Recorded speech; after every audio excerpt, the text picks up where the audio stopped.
கோவையில் 100% வாக்குப்பதிவை வலியுறுத்தி பொதுமக்களுக்கு விழிப்புணர்வு ஏற்படுத்தும் வகையில் கோவை மாவட்ட ஆட்சியர் அலுவலகத்தில் இருந்து பந்தய சாலை வரை பேரணி நடைபெற்றது. ஏழை எளிய மக்களுக்கு தொடர்ந்து நலத்திட்ட உதவிகள் செய்து வரும் சாய் சோஷியல் சர்வீசஸ் NGO சார்பில் கோவையில் 100% வாக்குப்பதிவு நடைபெற வேண்டும் என்ற நோக்கில் வாக்களிப்பதன் அவசியத்தை எடுத்துரைக்கும் விழிப்புணர்வு பேரணியை நடத்தினர்.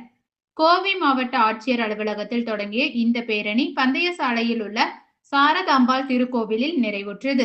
இந்த பேரணியை கோவை மாவட்ட ஆட்சியர் சார்பில் ஊதியம் மற்றும் திட்ட உதவி அலுவலரும் மாவட்ட ஊரக வளர்ச்சி முகமை அதிகாரியுமான சௌந்தர்யா அவர்கள் கொடியசைத்து துவக்கி வைத்தார். தொடர்ந்து 100% வாக்குப்பதிவு குறித்து விழிப்புணர்வு பதாகைகளை ஏந்தியவாறு ஊர்வலமாக சென்றனர்.